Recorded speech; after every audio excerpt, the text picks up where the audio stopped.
स्वागत है आप सभी का आपके अपने YouTube channel Vinod Hindi point में। आज के इस वीडियो में पढ़ने वाले हैं हिंदी उपन्यास से संबंधित महत्वपूर्ण वन लाइनर प्रश्न। बीपीएससी टीआरई 4 के विज्ञापन में अभी समय है। हाल ही में टीआरई 3 की परीक्षा संपन्न हुई है। टीआरई 3 का रिजल्ट आएगा, उसके बाद एस्टेट का रिजल्ट, फिर टीआरई 4 का विज्ञापन आएगा।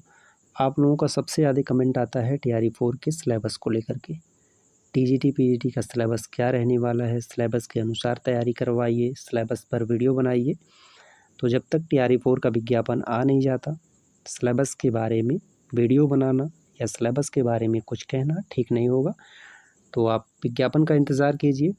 रही तैयारी की बात, तो आप टीआरई 1, टीआरई 2 और टीआरई 3 का प्रीवियस ईयर का पेपर देख लीजिए। उसी के हिसाब से आप अपनी तैयारी करते रहिए। संपूर्ण साहित्य को पढ़ना पड़ेगा। संपूर्ण साहित्य के साथ साथ हिंदी व्याकरण को भी आप पढ़ते चलिए और ज़्यादा से ज़्यादा प्रैक्टिस कीजिए।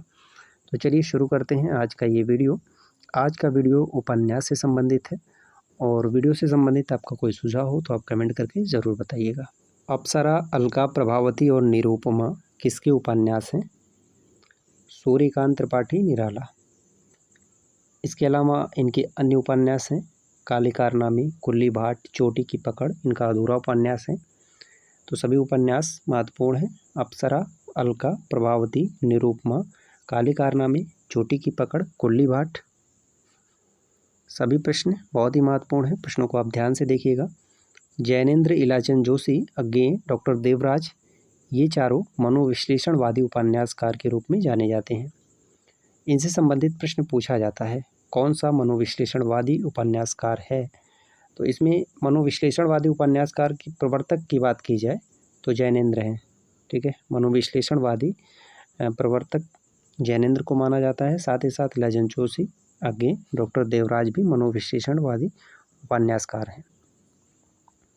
सेल्मा और योके अज्ञेय के किस उपन्यास के प्रमुख पात्र हैं? पूछा गया है ये प्रश्न।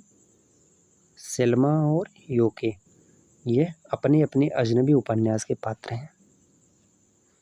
अपने अपने अजनबी उपन्यास का विषय है मृत्यु से साक्षात्कार। ये प्रश्न पूछा गया है। देखिए यही प्रश्न आ गया।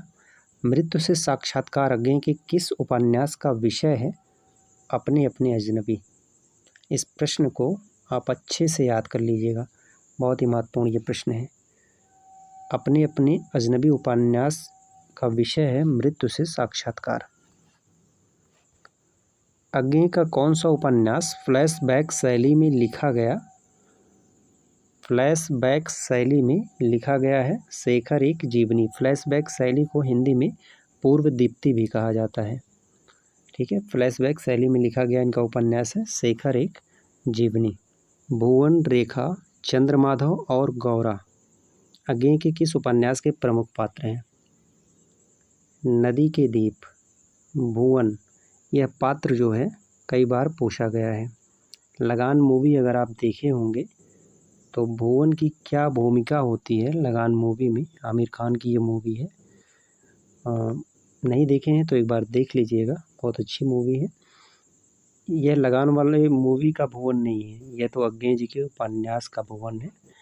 भुवन से संबंधित प्रश्न पूछे गए हैं। भुवन किस उपन्यास का पात्र है? नदी के दीप। श्रीलाल शुक्ल कृत राग दरबारी किस शैली में लिखित है?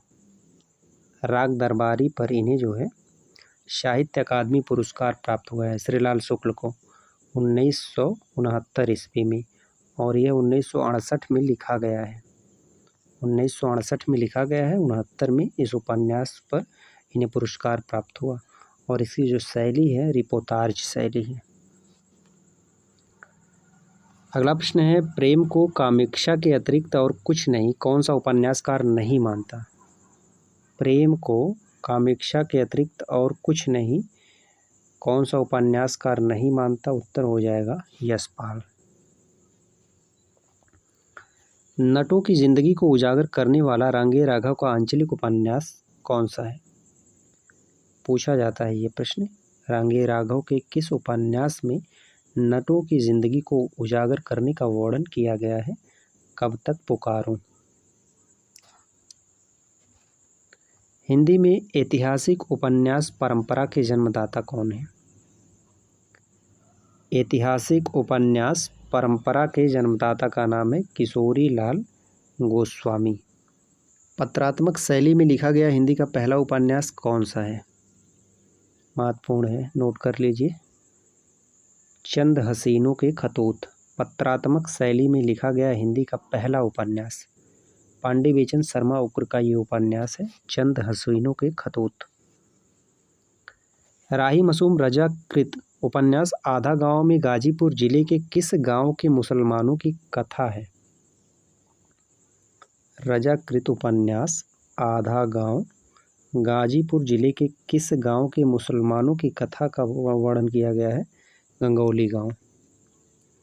आधा गांव राही मासूम रजा का है और इसमें जो है गाजीपुर जिले के गंगौली गांव का वर्णन किया गया है।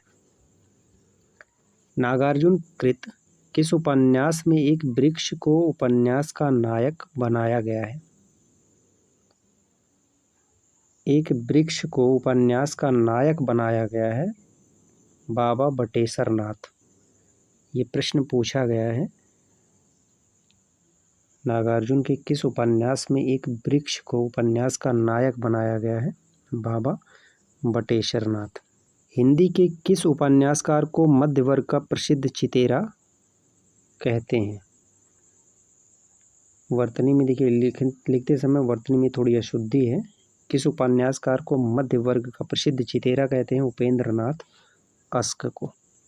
गोदान उपन्यास में गांधी और मार्क्स को जैसे प्रेमचंद ने फेंट कर मिलाया हो, यह कथन किस आलोचक का है? ये भी कई बार पूछा गया है।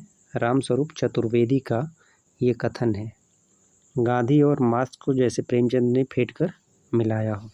प्रोफेसर मेहता और होरी की तुलना जो है गांधी और मार्क्स से रामस्वरूप चतुर्वेदी ने की है। मेहता जो है दर्शन शास्त्र के प्रोफेसर हैं। अमृतलाल नागर के किस उपन्यास में लखनऊ के चौक के रूप में हिंदुस्तानी समाज के विभिन्न छवियां मौजूद हैं? उपन्यास का नाम है बोध और समुद्र। लखनऊ के चौक के रूप में हिंदुस्तानी समाज की विभिन्न छवियां मौजूद हैं। देखिए, उपन्यास, नाटक, कहानी, इन सभी की विषय वस्तु के बारे में जानना बहुत ज़रूरी होता है। कभी कभी विषय वस्तु से संबंधित प्रश्न पूछे जाते हैं और जो प्रमुख रचनाएं हैं उन रचनाओं के बारे में जानना जरूरी है। मतवाला मंडल के सदस्य कौन थे? मतवाला मंडल, मतवाला पत्रिका पूछा गया था एस्टेट की परीक्षा में, कहाँ से प्रकाशित होता है? तो इसका उत्तर हो जाएगा कलकत्ता। मतवाला मंडल के सदस्य में है सूर्यकांत त्रिपाठी निराला, पांडे बेचन शर्मा उक्र। गांधी जी के जीवन पर आधारित पहला गिरमिटिया उपन्यास के रचनाकार कौन है? पहला गिरमिटिया ये गांधी जी के जीवन पर आधारित है और इसके लेखक हैं गिरिराज किशोर। एक प्रश्न आपके लिए है, लोकायतन सुमित्रा नंदन पंत की रचना है और यह किसके जीवन पर आधारित है? लोकायतन। इसका उत्तर आपको देना है। पीढ़ियों के साथ बदलते मूल्य भगवती चरण वर्मा के किस उपन्यास का तथ्य है? पीढ़ियों के साथ बदलते मूल्य इस उपन्यास की विषय वस्तु है भूले बिसरे चित्र। इनका एक प्रसिद्ध उपन्यास है भगवती चरण वर्मा का चित्रलेखा। चित्रलेखा में विश्वविद्यालय के परिवेश का वर्णन किया गया है और भूले बिसरे चित्र में पीढ़ियों के साथ बदलते मूल्य का वर्णन किया गया है। किस आलोचक ने अमृतलाल नागर के उपन्यासों को हिंदी के गैर मानक रूपों का पिटारा कहा है? पूछा गया है ये प्रश्न। वीडियो में जितने भी प्रश्न हैं सभी प्रश्न महत्वपूर्ण हैं, तो इसका उत्तर हो जाएगा रामविलास शर्मा। अमृतलाल नागर के उपन्यासों को हिंदी के गैर मानक रूपों का पिटारा कहने वाले हैं रामविलास शर्मा। बेचन शर्मा उग्र के उपन्यासों को घासलेटी साहित्य किसने कहा? पांडे बेचन शर्मा उग्र के उपन्यासों को घासलेटी साहित्य कहने वाले हैं बनारसी दास चतुर्वेदी। अब आप ये बताइए, पांडे बेचन शर्मा उग्र की कौन सी रचना प्रतिबंधित थी? जिस तरह से प्रेमचंद का सोजे वतन उसी तरह से पांडे बेचन शर्मा उग्र की कौन सी रचना प्रतिबंधित थी, ये आपको बताना है। फिलहाल ये प्रश्न महत्वपूर्ण है, इस प्रश्न को आप अच्छे से याद कर लीजिए। बेचन शर्मा उग्र के उपन्यासों को घासलेटी साहित्य किसने कहा? बनारसी दास चतुर्वेदी। हिंदी में मनोविश्लेषणवादी उपन्यास का जनक किसे माना जाता है? इसे हम पहले पढ़ चुके हैं और इसका उत्तर है जैनेंद्र कुमार। मनोविश्लेषणवादी उपन्यास का जनक माना जाता है जैनेंद्र कुमार, और मनोविश्लेषणवादी उपन्यासकार जैनेंद्र, देवराज, हीलाचंद जोशी और अज्ञेय का नाम आता है। हिंदी का पहला खुला राजनीतिक उपन्यास कौन सा है?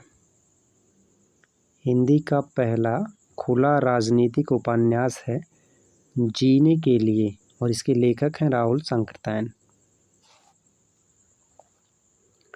रणेंद्र के किस उपन्यास में आदिवासी समाज का चित्रण किया गया है? झारखंड पीजीटी की परीक्षा में यह प्रश्न पूछा गया था।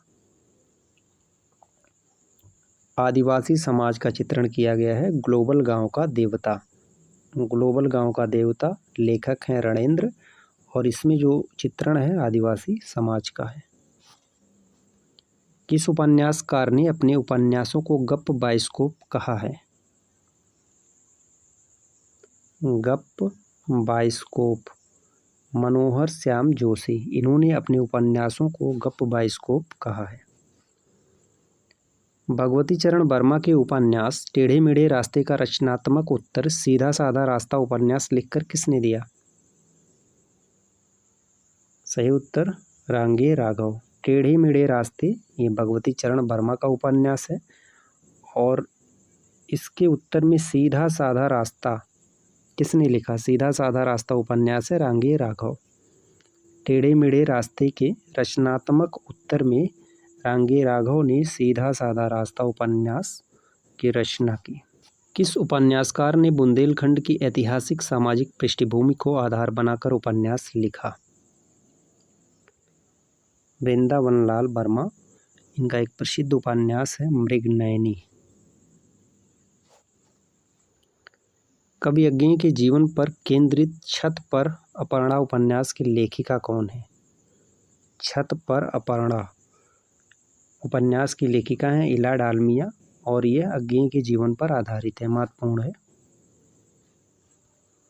अमृतलाल नागर का प्रथम उपन्यास कौन सा है? सही उत्तर है महाकाल। खंजन नयन और मानस के हंस, इससे संबंधित प्रश्न अक्सर पूछे जाते हैं। तो यह किसके जीवन पर आधारित है? खंजन नयन सूरदास, मानस के हंस तुलसीदास। यह दोनों उपन्यास अमृतलाल नागर के हैं। मानस के हंस तुलसीदास के जीवन पर आधारित है और खंजन नयन सूरदास के जीवन पर आधारित है। एक पत्नी के नोट्स उपन्यास किसका है? एक पत्नी के नोट्स ममता कालिया। एक पत्नी के नोट्स ममता कालिया का है। अच्छा, एक प्रश्न पूछा जाता है मन्नू भंडारी के संदर्भ में। मन्नू भंडारी की वह कौन सी रचना है जो सहयोगी लेखन द्वारा लिखी गई है? उनके सहयोगी लेखक यूँ कहिए उनके पति राजेंद्र यादव और मन्नू भंडारी दोनों ने संयुक्त रूप से उस रचना को लिखा। उसका नाम क्या है? 1 इंच मुस्कान। ठीक है, आज की प्रश्नोत्तरी यहीं पर समाप्त होती है। वीडियो से संबंधित आपका कोई सुझाव हो तो आप कमेंट करके ज़रूर बताएं। मिलते हैं अगले वीडियो में कुछ नए प्रश्नों के साथ। तब तक के लिए नमस्कार।